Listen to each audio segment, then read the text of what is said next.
Bonjour et bienvenue à cette table ronde sur le thème RSE, un gisement de nouvelles missions. Alors la RSE, c'est le sujet tendance du moment. C'est sans doute tant mieux puisque ça vient introduire un peu de sens dans les relations économiques, dans les relations d'affaires et plus concrètement pour les experts comptables et commissaires aux comptes que vous êtes en tant que partenaire privilégié des entrepreneurs, ça peut ouvrir sans doute un espace intéressant pour de nouvelles missions, pour un nouveau positionnement. Alors, pour parler de ce fameux sujet de la RSE, les entreprises, les enjeux pour vous, les professionnels du chiffre, nous avons le plaisir d'accueillir aujourd'hui Amandine Duquesne, qui est donc manager du pôle RSE au sein du cabinet RSM.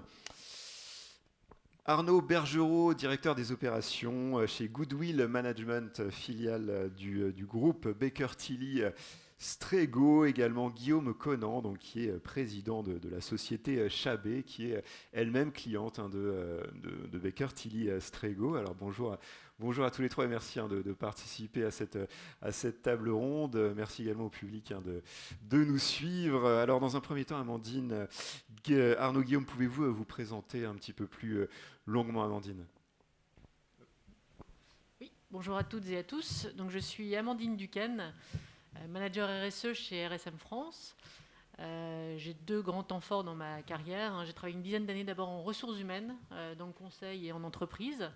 Et ça fait bientôt plus de 13 ans que je travaille dans la RSE, soit pour des agences de notation extra-financière, soit dans l'audit et le conseil en RSE, pour accompagner donc nos clients, soit sur de l'audit réglementaire, de la déclaration de performance extra-financière, mais également accompagner à structurer leur démarche RSE dans leur globalité. Guillaume Conan, moi je suis président de Chabé. Chabé, c'est une ETI familiale qui est spécialisée dans la mobilité. Donc dans ce grand océan où il y a des taxis, des voitures avec chauffeur, des mototaxis, tout ce que vous pouvez imaginer. Notre spécificité, c'est que nous, on est actifs que dans des niches de ces marchés-là. Typiquement, on s'adresse à des clients dont les besoins ne peuvent pas être automatisés ou adressés ou satisfaits plutôt par des plateformes comme Uber.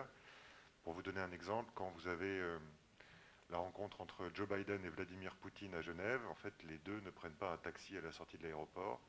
Ils ont besoin d'autres solutions et c'est là où on intervient. Donc on est dans une vingtaine de petites niches de ce transport, en France et ailleurs. Et c'est des missions diplomatiques, c'est les besoins des hôtels de luxe, des grands événements, etc. Et c'est une PME familiale dont je suis, enfin une ETI maintenant, dont je suis le représentant de la 4e génération. Elle a été fondée par mon arrière-grand-père il y a 100 ans.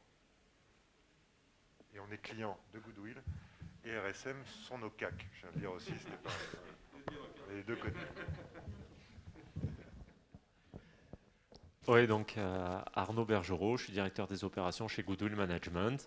Goodwill, donc on fait partie du groupe Baker Tilly Strego. On a un cabinet de conseil en RSE, en développement durable, et notre expertise, c'est de mesurer tous les impacts du développement durable.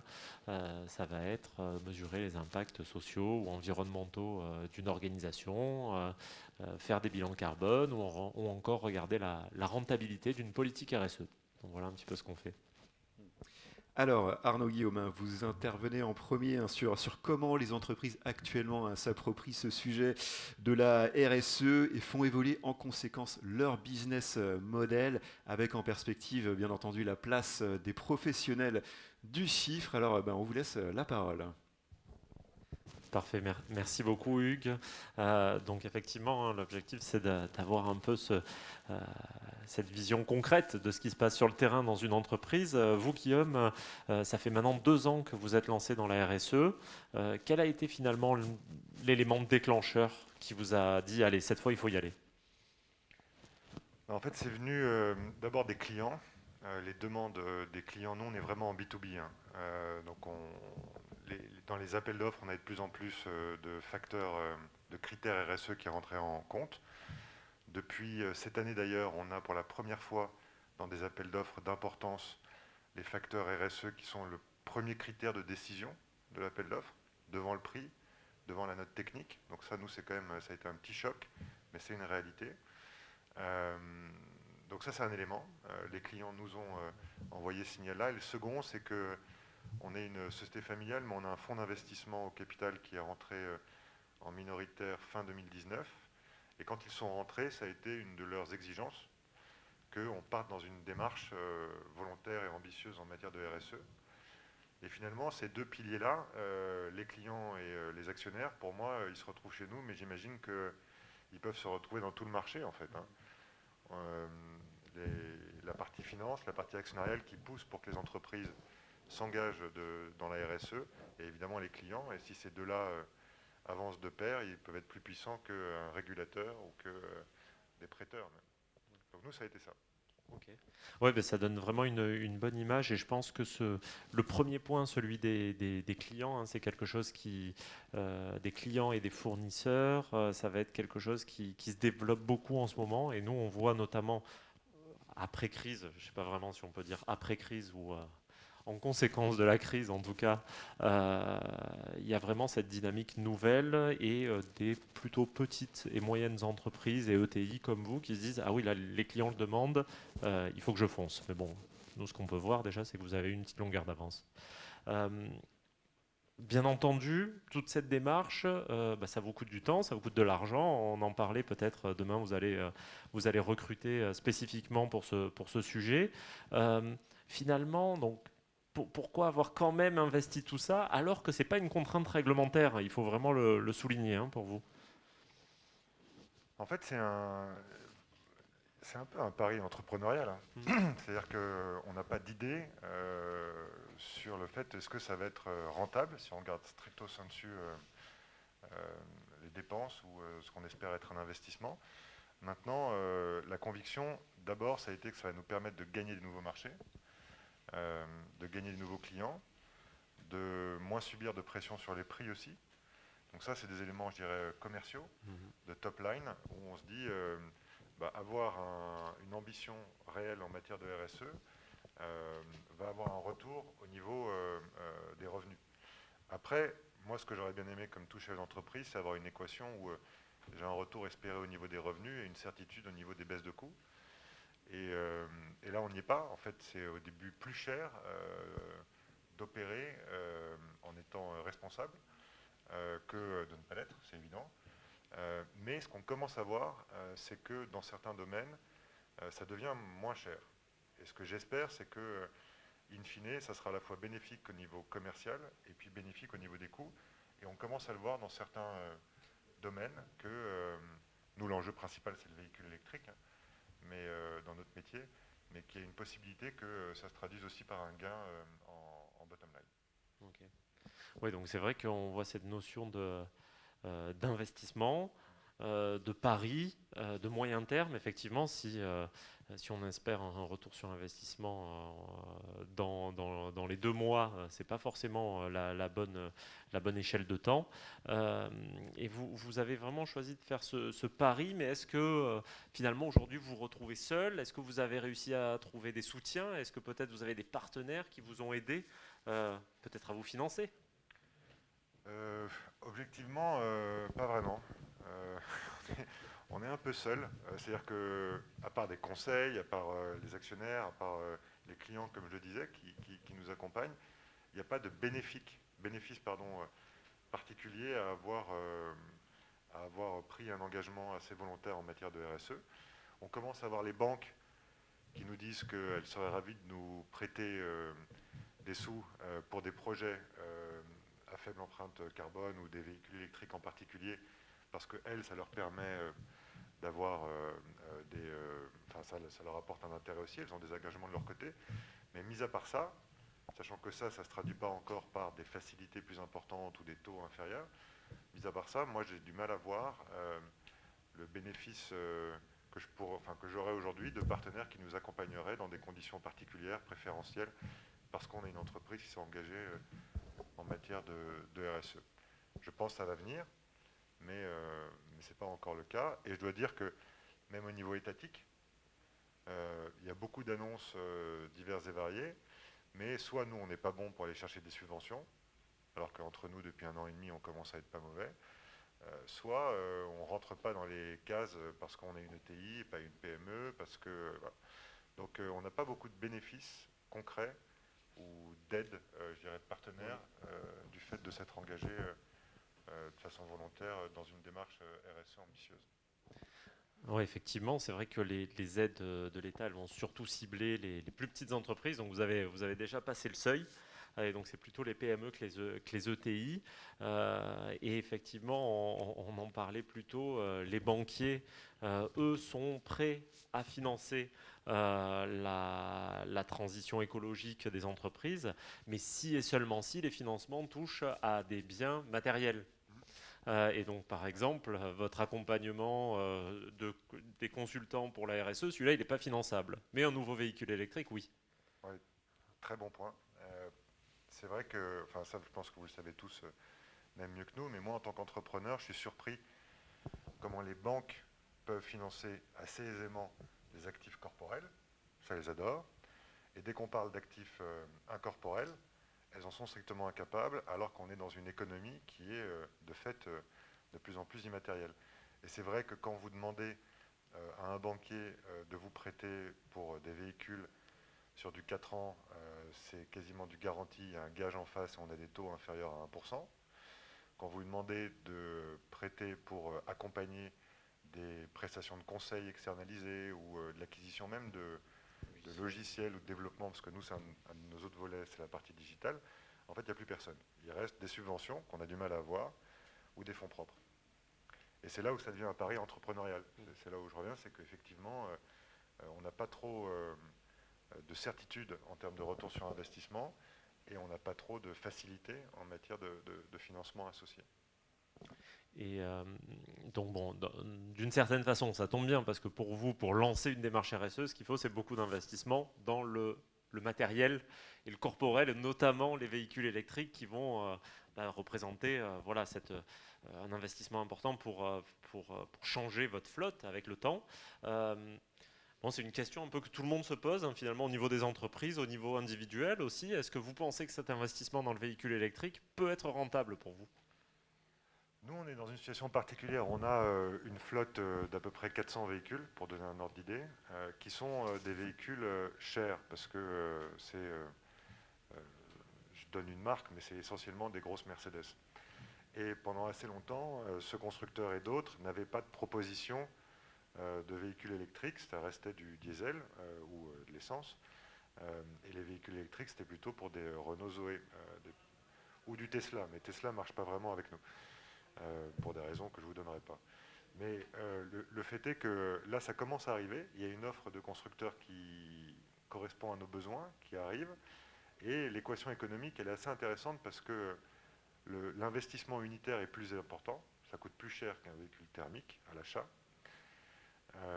Assez significativement, donc on a plus de capex et on espère que les charges d'exploitation, moins de carburant remplacé par de l'électricité qui coûte moins cher, seront inférieures.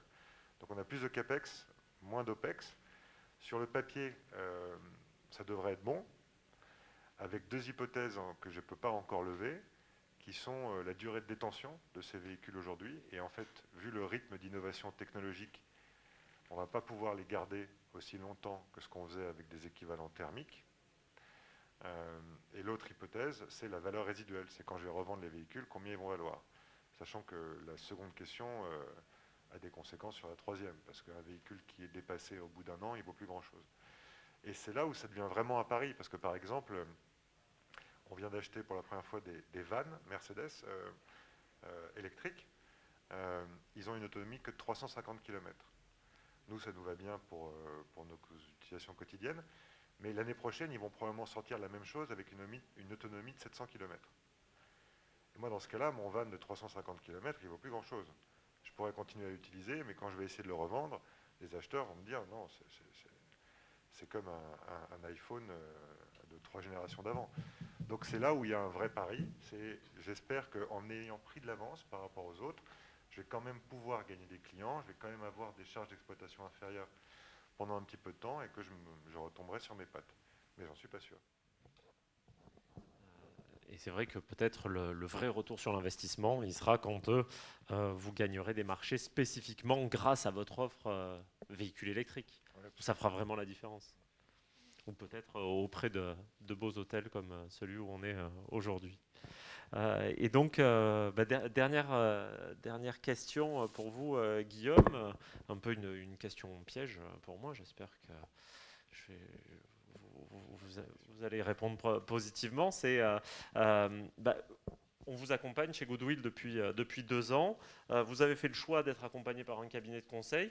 Finalement, pourquoi? Et quelle a été notre valeur ajoutée? Question piège.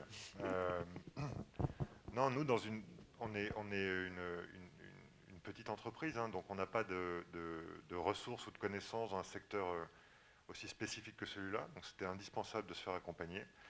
C'est en plus un secteur où, je dirais, la courbe d'expérience, si on peut éviter de faire des bêtises ou de partir ou dire des choses fausses ou de partir dans les mauvaises voies, là on a un retour sur investissement par rapport à la prestation qui est évident. Donc nous on est très contents d'avoir fait ce choix-là. Maintenant, la réflexion qu'on a, on en parlait tout à l'heure, c'est que pour vraiment faire avancer les choses, il faut des personnes dédiées dans l'équipe. Donc nous, on est en train tout concrètement de recruter un responsable RSE. Donc on crée en sortie de crise, sachant que notre secteur a pas mal souffert ces derniers mois, on crée un poste et on décide d'avoir quelqu'un en interne parce qu'autrement, on se dit que même avec l'accompagnement d'un cabinet aussi talentueux soit-il, mobiliser les équipes, mobiliser une DRH, un directeur informatique, moi-même un jour par mois, on n'atteindra pas les objectifs qu'on veut atteindre. Donc c'est pour ça que la voie, à mon avis, sur la partie RSE, qui est source d'avantages compétitifs, de différenciation par rapport à ses clients, elle fonctionne que si on est prêt à y mettre des moyens et si on ne fait que mettre un peu de peinture, d'abord on se fera vite démasquer, il n'y aura pas de résultat et on risque de perdre pour le coup beaucoup plus qu'à ne pas y aller. Et comme je pense que tout le monde doit y aller, je pense que tout le monde doit y aller en mettant des moyens. Merci beaucoup, je suis rassuré. Alors, on voit que la RSE est définitivement un vrai sujet pour les entreprises et que les professionnels du chiffre, les cabinets de conseil ont totalement leur place pour accompagner les entrepreneurs sur ce sujet. Amandine, vous intervenez de votre côté sur un sujet d'actualité qui fait également le lien entre la RSE et les professionnels du chiffre. Il s'agit du fameux Green Deal européen dont on parle beaucoup et la volonté actuelle de Bruxelles de réviser le cadre de reporting extra-financier. Alors quels sont les enjeux pour les entreprises, quels sont les enjeux pour les professionnels du chiffre? On vous laisse la parole. Merci Hugues.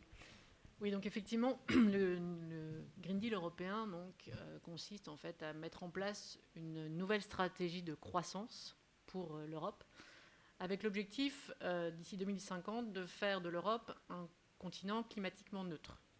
Donc en diminuant les émissions de gaz à effet de serre, en développant les technologies vertes, et également en réorientant les flux de capitaux vers des activités durables. Et donc dans sa feuille de route, l'Union européenne a défini un certain nombre d'actions, et j'en ai retenu plutôt 3 qui me semblent assez clés, en tout cas entre nous dans la profession du monde du chiffre. Ce sont d'une part le règlement taxonomie verte, qui consiste à venir classifier les activités des entreprises et les flécher vers les aligner en fait avec des activités durables. C'est le projet de directive de la CSRD qui va venir remplacer la DPEF, donc la déclaration de performance extra-financière, qui elle-même remplaçait le rapport RSE au sens Grenelle 2, et qui vient augmenter effectivement les exigences en matière de reporting extra-financier. Et puis on a également la NFDR, je suis désolée pour tous ces acronymes, qui est le règlement disclosure et qui va demander encore plus d'informations ESG, donc environnement, social, gouvernance, de la part des gestionnaires d'actifs. Et donc ces 3 sujets, ces 3 textes clés sont importants parce que finalement ils vont dans le sens d'une plus grande transparence de l'information extra-financière, parce que l'Union européenne, tout simplement, fait le constat aujourd'hui qu'il y a besoin de plus de fiabilité, de plus de clarté, de plus de comparabilité dans les données extra-financières. Aujourd'hui, on a une centaine de référentiels extra-financiers qui cohabitent, en gros. Donc, autant vous dire que c'est un capharnaüm pas possible. Et comparer des entreprises entre elles, des secteurs entre eux, des régions, des pays entre eux, c'est très compliqué. Donc l'Union européenne dit aujourd'hui, on vient normaliser, on vient mettre davantage dans les rails l'information extra-financière pour pouvoir comparer et surtout mesurer nos efforts, nos résultats par rapport à cet enjeu climatique qui est incontournable et vital pour la planète entière. Et donc, on vient vraiment normaliser le reporting extra-financier. Et RSM, qui est clairement leader dans cette vérification de la fiabilité des données extra-financières, est très attaché à cette actualité. D'une part, parce qu'on on introduit la notion de ratio financier avec la taxonomie verte, notamment. Vous parliez tout à l'heure de CAPEX. On va demander aux entreprises de donner des indicateurs sur du chiffre d'affaires vert, sur des CAPEX verts, sur des OPEX verts. Donc ça, c'est aujourd'hui, parce que les premiers indicateurs vont devoir être publiés d'ici la fin 2021. Donc on est en plein dedans. On n'a pas encore tout à fait tous les textes. Donc il y a un petit peu une course contre la montre pour avoir le détail technique, parce que c'est quand même assez complexe à mettre en œuvre. Et c'est un véritable enjeu pour les entreprises et pour les professionnels du chiffre. On vient normaliser donc l'information extra-financière, comme je vous disais. Et c'est surtout que ces différents textes, ces différentes obligations, aujourd'hui, globalement, la DPEF, donc la déclaration de performance extra-financière, concerne 11 000 entreprises dans l'Union européenne. Demain, donc plus exactement au 1er janvier 2023, ça va concerner plus de 50 000 entreprises en Europe. Aujourd'hui, les seuils, c'est 500 salariés, 100 millions d'euros de chiffre d'affaires ou 100 millions de pieds de bilan pour être soumis à avoir l'obligation de produire une DPEF. Demain, les seuils passent à 250 salariés ou 40 millions d'euros de chiffre d'affaires ou 20 millions d'euros de chiffre d'affaires. Et ce sera 2 des 3 critères de pieds de bilan. Pardon. Donc vous voyez bien que le scope, le périmètre et l'onde de choc positive, à mon sens, que vont avoir ces textes sont très importants. Alors pour les entreprises, c'est forcément source d'enjeux de communication, d'action, d'engagement supplémentaire, parce qu'on attend des entreprises demain qu'elles soient beaucoup plus transparentes sur le rôle de la gouvernance, concrètement, dans cette politique RSE. Dans quelle mesure l'entreprise va intégrer sa stratégie RSE à sa stratégie globale, dans quelle mesure les instances de gouvernance contribuent à la définition, à la mise en œuvre, au suivi de cette politique RSE. On voit bien qu'on ne peut plus dire aujourd'hui, et volontairement je caricature, mais que la RSE c'est l'affaire de la direction de la communication ou la direction du marketing. On ne peut plus, et ça rejoint un petit peu ce que vous disiez en termes de besoin de ressources internes. Ça peut pas être une action ponctuelle, c'est quelque chose qui doit vraiment innerver l'ensemble des pratiques de l'entreprise. On va aussi, au travers des reporting extra-financiers, demander encore plus de transparence, que ce soit dans le modèle d'affaires, d'être non seulement rétrospectif, mais aussi encore plus prospectif, avec de l'information tangible. D'ailleurs, il y a toujours cette notion de fiabilité de ce qu'on affiche, de ce qu'on avance. Beaucoup plus de détails sur les facteurs sociaux, les indicateurs environnementaux. Et là, on est en plein de la taxonomie verte. Pouvoir démontrer qu'on contribue à tout ou partie des 6 objectifs de la taxonomie, que sont l'atténuation au changement climatique, l'adaptation au changement climatique, la pollution, la biodiversité, l'économie circulaire, la protection des ressources en eau. Ça va demander réellement à l'entreprise d'avoir une capacité de mettre en place un radar pour vraiment pouvoir mesurer de manière fiable ses efforts et sa contribution au changement climatique finalement. Et puis, on a aussi cette notion ratios financiers, on va demander aux entreprises demain de venir taguer un certain nombre d'indicateurs au niveau des bases de données européennes. Donc là, on voit bien la convergence du financier et de l'extra-financier qui s'entremêlent. Donc ce sont des véritables enjeux pour les entreprises. Il y a aussi des vrais enjeux pour les professionnels du chiffre. En 2012, le président du Conseil mondial des entreprises pour le développement durable disait que ce seront les comptables qui sauveront le monde du changement climatique, de par l'énorme volume d'informations financières que ces professionnels brassent et de la transformation des informations qu'on va leur demander, l'évolution vraiment de ces informations. Et donc on voit bien le rôle aussi de ces experts comptables, ces commissaires aux comptes qui vraiment évoluent vers cette prévention, cet accompagnement, ce conseil. Vous parliez tout à l'heure des investisseurs. Demain, un entrepreneur qui veut créer une société va probablement se tourner vers ces conseils en disant mais comment faire pour attirer, pour diversifier mes investisseurs. Et probablement qu'une réponse sera de mettre en avant peut-être un bilan prévisionnel RSE, une comptabilité durable, et montrer patte blanche finalement en matière de RSE et pas simplement sur des ratios purement classiques, purement financiers. Et on le voit aussi dans la gestion finalement des entreprises au quotidien. Les experts comptables, les commissaires aux comptes sont de plus en plus sollicités par les directeurs administratifs et financiers qu'on vient titiller sur des questions bien pointues en matière de changement climatique. Ces professionnels du chiffre doivent être un allié, vraiment c'est quelqu'un sur qui s'appuyer pour les directeurs financiers pour pouvoir apporter des informations vraiment, encore une fois, tangibles et objectives. C'est vraiment l'important à ce niveau-là. Donc on voit bien que y a derrière ça un enjeu un peu de transformation du métier. Donc c'est aussi des missions finalement un peu élargies pour les professionnels du chiffre, et j'ai envie de dire tant mieux, ça rafraîchit, ça renouvelle, ça élargit le champ de l'offre et de missions qu'on peut offrir à nos clients.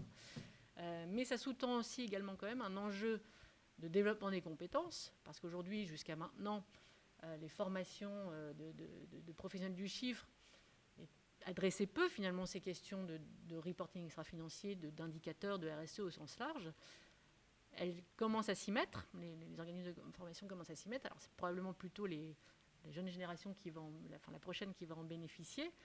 Mais aujourd'hui, c'est vrai qu'il y a un véritable enjeu de monter en compétences au sein de nos structures pour pouvoir répondre favorablement à nos demandes de clients. Et c'est vrai que chez RSM, on a vraiment pris ce sujet à bras-le-corps en disant aujourd'hui, vous voyez que la DPEF, par exemple, cette déclaration de performance extra-financière doit être auditée par un ETI, donc un organisme tiers indépendant accrédité par le COFRAC. Et aujourd'hui, ça peut être qu'un ETI CAC.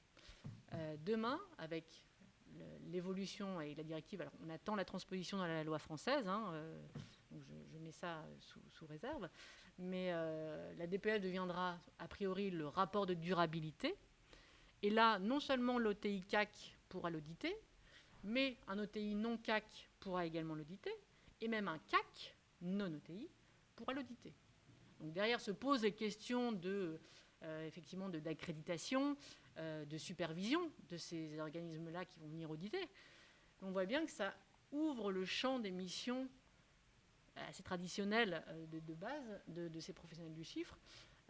Mais il faut s'en saisir maintenant pour pouvoir répondre demain à la demande de ces clients. Donc voilà un petit peu ce que je voulais vous dire sur l'actualité qui est effectivement très riche en matière de RSE. Et on voit un vrai coup d'accélérateur au niveau de l'Union européenne. Parce qu'on n'a pas le choix finalement. On n'a pas le choix d'agir clairement et de prendre un vrai virage vers ce business responsable, cette finance durable et responsable.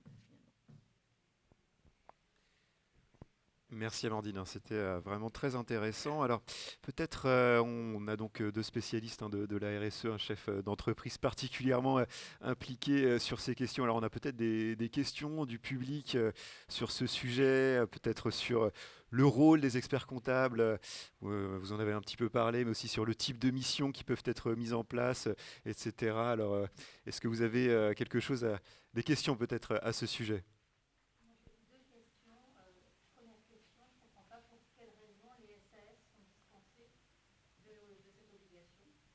Alors, pour... Ouais.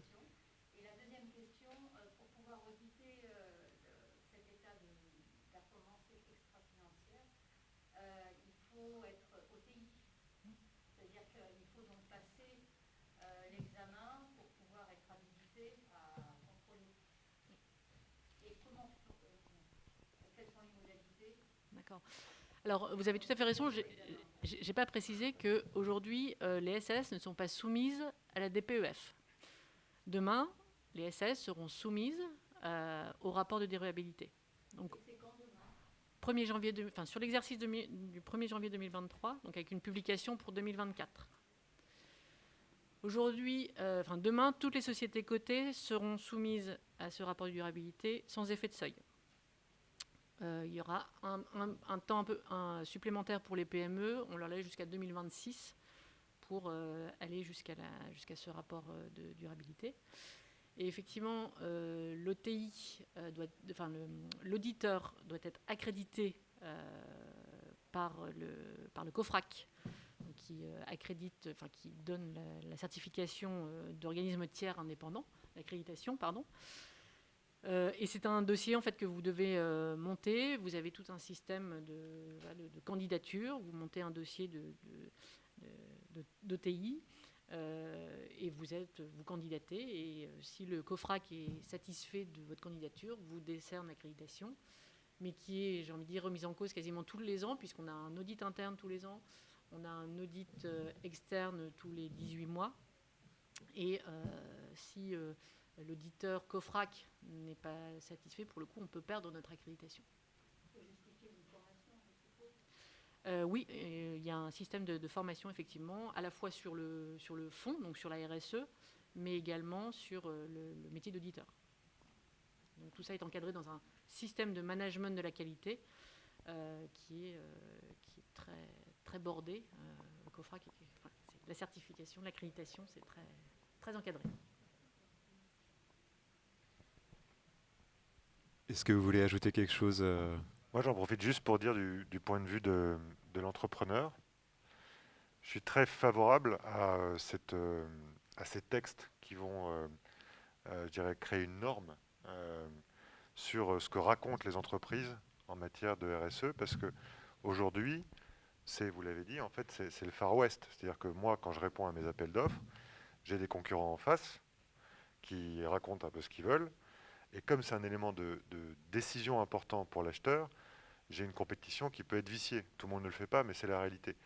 Et à partir du moment où ça devient un élément décisif dans la décision, il faut que tout le monde ait les mêmes règles et finalement reporte avec les mêmes standards. Et là où, du point de vue des professionnels du chiffre, je pense qu'il y a vraiment une carte à jouer, même moi en tant qu'entrepreneur, hein, c'est que qui de mieux pour certifier ça que les personnes qui certifient déjà nos comptes. Parce que l'État vous fait confiance, les banques vous font confiance, les tiers vous font confiance.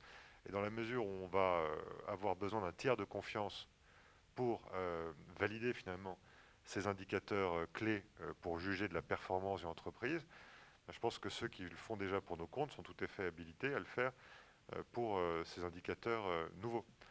Donc ça, je pense que c'est une dynamique que moi, je suis très heureux de voir se mettre en place, et d'une certaine façon, le plus vite et le plus largement, le mieux.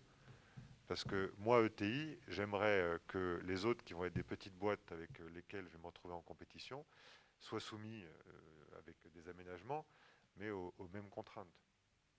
Voilà.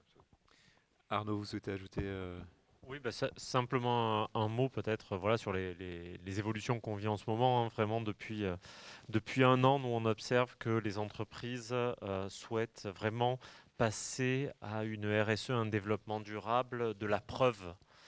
Et donc, compter devient essentiel pour les entreprises. On mesure ses impacts, on a besoin de preuves, pour ses banquiers, on a besoin de preuves pour ses partenaires, pour ses clients. Et donc, vraiment dans les métiers du chiffre au sens large, hein, on a besoin d'être réactif parce que les entreprises, lorsqu'elles se décident, elles foncent. Hein. Elles n'attendent pas 6 mois avant de se mettre à mesurer les choses, elles veulent les résultats rapidement et donc il faut être prêt et réactif. Avec notamment cette question de la mesure de la triple empreinte, hein, vous m'en aviez parlé. Absolument, vous pouvez regarder une très très bonne vidéo hein, sur le monde du chiffre. Il y a une question du public encore.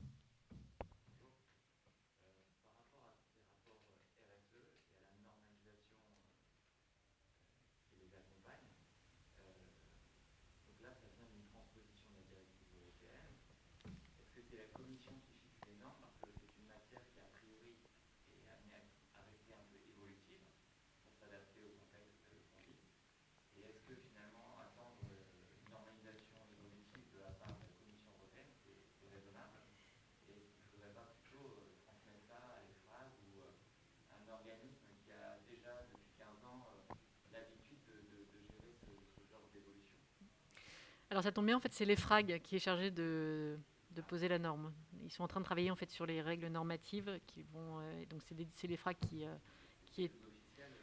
Pardon ? Oui, oui, et ce sera revu tous les 3 ans, ou 2 ou 3 ans.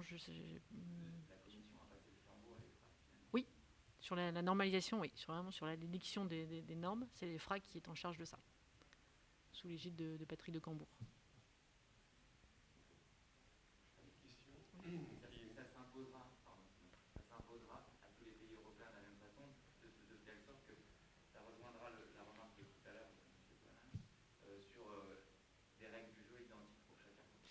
Alors, on sera sur des directives, donc elles vont être transposées par chaque pays. Donc, il y aura probablement des spécificités. Il y a une marge de manœuvre dans la transposition par chaque pays. J'ai envie de dire, en France, on a l'avantage ou l'inconvénient, je ne sais pas comment il faut le prendre, d'avoir toujours été assez strict et ambitieux dans la manière dont on a transposé les directives jusqu'à maintenant. Donc, en ce sens, ça ne va pas être un gap géant quand on va avoir cette nouvelle directive sur le rapport de durabilité. Ça va être quand même, il y a des changements conséquents, mais pour d'autres pays, ça va être beaucoup plus complexe. Donc là, il faut attendre de voir de quelle manière les pays vont la transposer. Mais encore une fois, il y a vraiment cet objectif de normaliser, d'avoir l'approche la plus homogène possible entre les pays.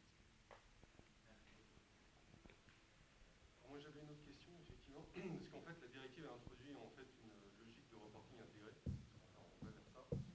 Et en fait, si c'est ça qu'on introduit, en fait, je m'interroge aussi sur qui va auditer en fait un tel reporting. Parce qu'on ouvre en fait à des non-auditeurs, non réglementés, quelque chose qui a vocation à être par définition fusionné avec l'information financière. Et donc en France, par exemple, c'est le COFRAC ça. Donc, COFRAC est opposé à l'équivalent du co-commissariat aux comptes, qui est pourtant d'office réglementaire pour toutes les sociétés cotées qui sont des comptes consolidés. Et donc, je m'interroge en fait sur l'avenir réglementaire de est-ce que COFRAC va continuer à réglementer, est-ce qu'il ne faut pas le supprimer d'ailleurs, parce que je pense que c'est probablement la meilleure chose qu'on ait à faire. Et par contre, quelle institution et quelle règle en fait pour le futur audit de reporting. Alors c'est clairement en discussion aujourd'hui, dans le sens où vous pouvez avoir donc, comme je disais, demain ce sera un OTI CAC ou un OTI non CAC ou un CAC, qui n'est pas OTI, qui pourra auditer le rapport de durabilité. Et effectivement, parce que de plus en plus on va sur ces ratios financiers, cette tendance de rapport intégré. Donc ça peut avoir son sens, mais c'est vraiment l'enjeu de il faudra démontrer qu'on a effectivement formé les auditeurs, s'ils sont auditeurs financiers, ou en tout cas non RSE, à être capables d'auditer ces données-là. Et la question est en train d'être discutée sur est-ce que ça restera sous la coupe du COFRAC, est-ce qu'une autre institution, est-ce que le H3C, est-ce que là j'ai pas de boule de cristal malheureusement, et il va y avoir forcément des batailles de clochers parce qu'il y a des enjeux derrière d'activité pour ces institutions-là. Donc je n'ai pas de la réponse aujourd'hui. Est-ce qu'il y a d'autres questions du public? Alors peut-être un mot de conclusion chacun sur cette question de la RSE et des nouvelles missions pour les professionnels du chiffre. Amandine? Oui, bah, moi tout simplement, je suis ravie parce que c'est effectivement un gisement de nouvelles missions et c'est moi qui suis une convaincue, la manière de faire du business peut-être plus responsable et plus durable. Donc je suis ravie là-dessus. Après, c'est vrai qu'il y a le calendrier très ambitieux. Donc j'attire à la fois l'attention et des entreprises et des experts, enfin des professionnels du chiffre. Parce que les échéances arrivent très vite et donc il faut vraiment se mettre en ordre de marche très, très vite sur ces questions-là. Moi, je suis content aussi de cette évolution. Je peux juste vous inciter à pousser vos clients pour qu'ils prennent cette vague effectivement plus tôt que plus tard. C'est jamais bon quand on est entrepreneur d'être trop tôt ni d'être trop tard, mais je pense que là c'est le bon moment.